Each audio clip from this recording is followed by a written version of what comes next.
Hi guys, Tom Bell here from Revenue Tactics, your go-to affiliate marketing channel for paid traffic and building campaigns that can actually scale. In today's video, I want to show you how to spy on affiliate marketing campaigns that are very likely doing serious volume. The kind of campaigns that could easily be making hundreds of dollars a day, and in many cases, potentially a lot more than that. So guys, if you're into affiliate marketing, paid ads, and learning how to think more strategically with this stuff, make sure you subscribe to the channel, because that's exactly what I cover here. I've made it my mission to bring you the hottest affiliate marketing hints and tips. Now, just to be clear from the start, none of us can log into someone else's ad account and see their exact numbers. So when I say $700 a day campaigns, what I really mean is campaigns that show the kinds of signals experienced affiliates look for when trying to identify ads that are probably profitable and have real budget behind them. And this is important because one of the biggest mistakes beginners make are using spy tools the wrong way. They jump in, they see a flashy ad, they try to copy it, and then they wonder why they lose money. But that's not the real value of a spy tool. The real value is learning how to read the market. You're looking for patterns, you're looking for angles, you're looking for offers that are getting traction, and most importantly, you're trying to understand why certain ads have managed to stay alive over time. Because in paid traffic especially, longevity matters. If an ad has only just appeared, it tells you very little. But if an ad has been running for a sustained period of time across placements with enough signs of activity behind it, that can often be a very good clue that that campaign is doing something really good. So in this video, I'm going to walk you through my thought process inside one of my favorite spy tools, Anstrex. We'll look at ClickBank offers, BuyGoods offers, MaxBounty style campaigns, and I'll show you what I personally pay attention to when I'm browsing ads inside a spy tool.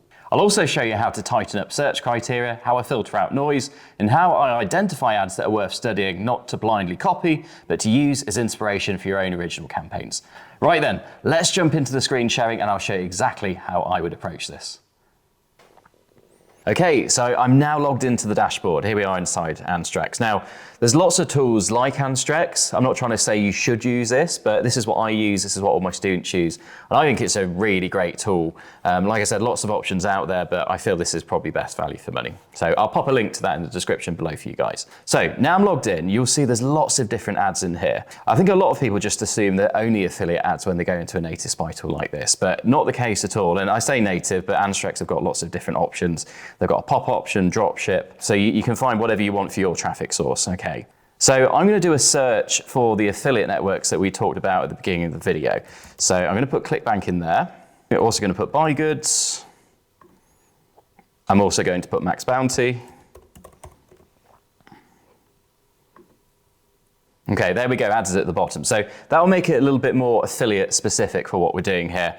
As I've said, there's a lot of different advertisers that are going to be on here. There's going to be people doing brand awareness that are maybe spending millions a month, and maybe they're retargeting people on Facebook after that. There's also going to be people doing direct response. There's going to be people like us that are affiliates. But I'd say out of all of the advertisers, the affiliate ecosystem is probably maybe 10, 15%. There's a lot of people spending a lot more money than we are. Some people will be spending millions a month on this stuff. But there'll be plenty of different options. You can see here, loads of examples. Let's have a look at what we've got here. So we can see there's a mixture of ads here. We can see there's a skincare ad here, lots of that going on at the moment. We can see there's a prostate ad here, another prostate ad.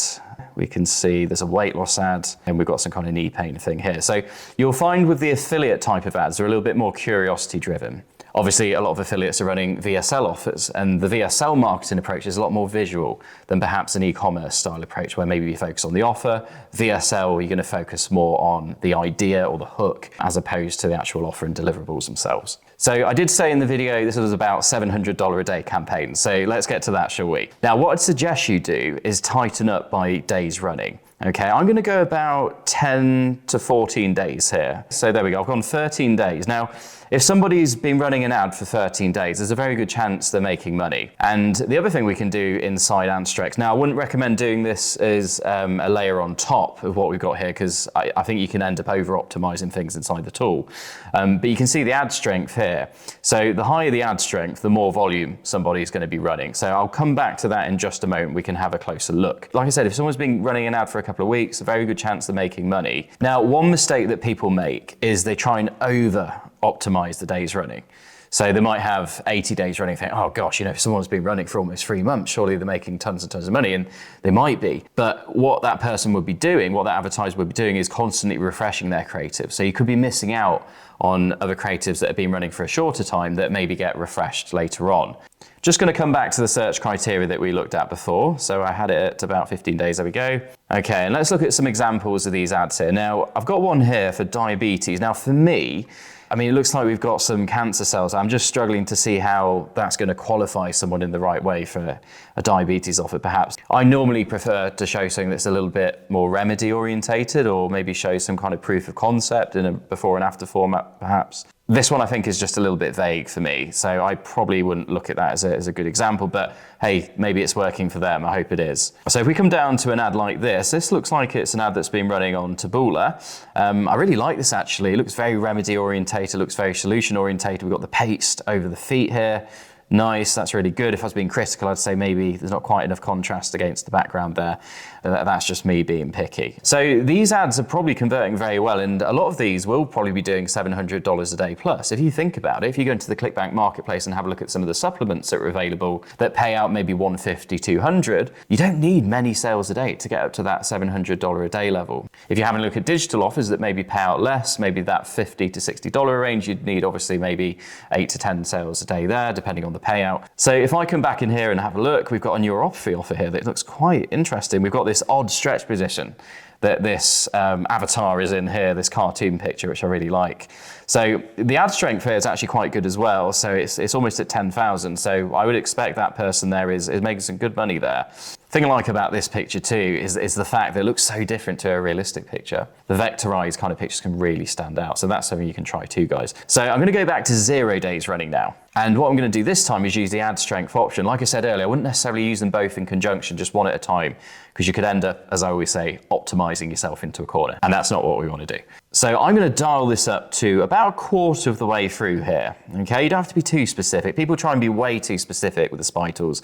That's not what they're for. It's just to get a general overview for what's going on the platform, then think about it all in your own way. So let's see what we've got here. I can see right at the top here, we've got a tinnitus ad. Okay, yeah, they're very popular. Really strong ad strength here. Again, that will be doing multiple hundreds of dollars a day if that's profitable for that person, which I imagine it probably would be. So I'm going to click on the headline here. That's going to take us through to the landing page so we can get a better insight into the funnel. We can see that's running on Rev content at the moment. Now, the mistake a lot of people make here is they try and copy.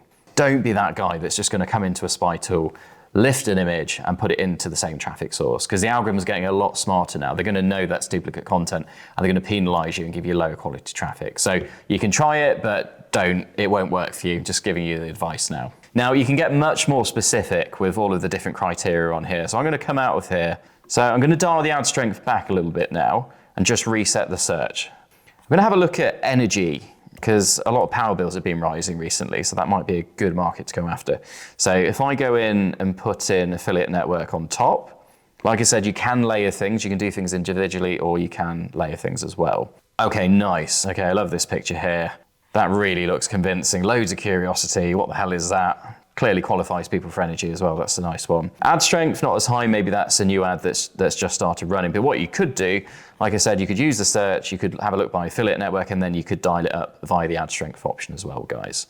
So that gives you a bit of an insight into Anstrex, and it's very much the same process no matter which spy tool you're using. I hope that helps. So hopefully that gives you a better sense of how to actually use a spy tool properly as an affiliate marketer.